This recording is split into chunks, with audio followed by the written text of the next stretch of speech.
So having taken our topic prompt today, involving the question, we're going to look at some ways that we can actually focus our attention on exactly what the task asks us to do so that we can formulate our own ideas as well as home in on the topic focus, our point of view, and formulate what side of the argument we actually want to be on.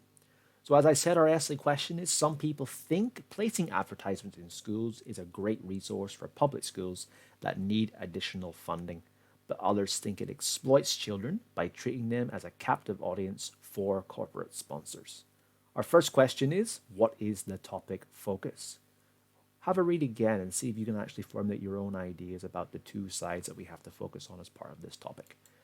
Well, our topic focus is advertising in schools. So we're especially thinking about advertisements, as we previously discussed, but we're focusing our attention to it specifically in schools. Now, if we were talking about advertising in another situation, the topic focus might not exactly be completely clear, and therefore you would actually lose some marks for going off topic. So it's important to see advertisements in schools, where you can see there in the fifth, the sixth, and the seventh word in our topic prompt. What is the point of view? Well, as we said earlier, it is the position you most agree with. It's good to identify the two sides of the debate, but for this, you are finding the position that you most agree with. So, in order to find out which side we most agree with, we actually need to understand what are the two sides of the argument. Have a read, see if you can find it. The two sides of the argument are that advertising is a great resource for public schools that need additional funding. That's pretty pro advertisement. And exploits children by treating them as a captive audience for corporate sponsors. That is pretty against the argument. So you can see that we have one that's in favor of advertisements because of the funding, the extra money it brings in. And against advertisement is that it exploits children by treating them as captive audience for corporate sponsors, that corporations exploit these children and the parents' money in order to further their own money, I guess, their own profits that they make. Which side do you agree with? That's for you guys to think about now when you write the essay in your own time. Finally, do you have to argue one or both sides of the argument? Every academic test has different parameters and different rules regarding exactly what you have to write about. In this essay, well, you need to argue with one side. You do not need to take the other side and write a for and against style essay. You need to find the one side that you most agree with and develop your essay around that. So, what do you think? Are you more in favor with advertisements being a great resource for public schools that need additional funding? Or do you think that it exploits children by treating them as a captive audience for corporate sponsors more? That is up to you. You will spend some time at the beginning of the essay going through this procedure, identifying your focus, finding your point of view, identifying the two sides of the argument, finding out which one that you think you agree with the most, and then progressing with the essay from there. That's what you'll spend the first few minutes of your essay time doing. So what is the structure to a PTE style essay?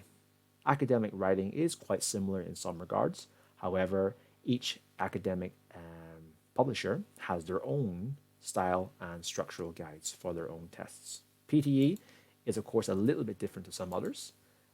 So what is the structure to a PTE style essay?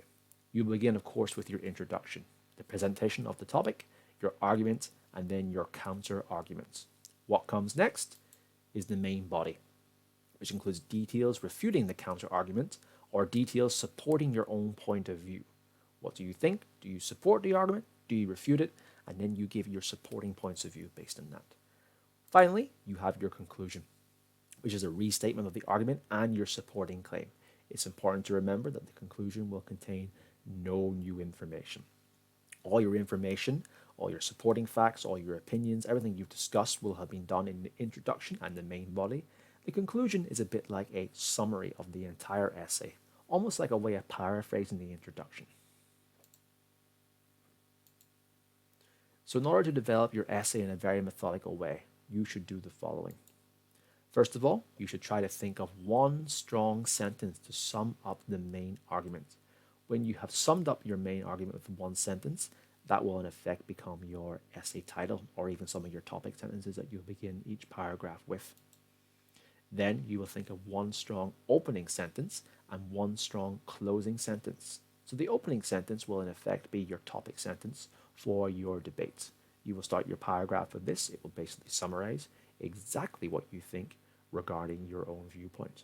The closing sentence will effectively be used in your conclusion in order to restate your claim at the very, very end. But it's important to use these strong opening and closing sentences in order to grab the reader's attention for the essay so that they understand that you have focused on the essay and given a really, really good viewpoint as much as you can. Once you have done this, you can add your details and supporting points to expand the sentence that sums up the main argument to create the body of your essay. You can then develop the opening sentence to create the introduction and the closing sentence to create the conclusion.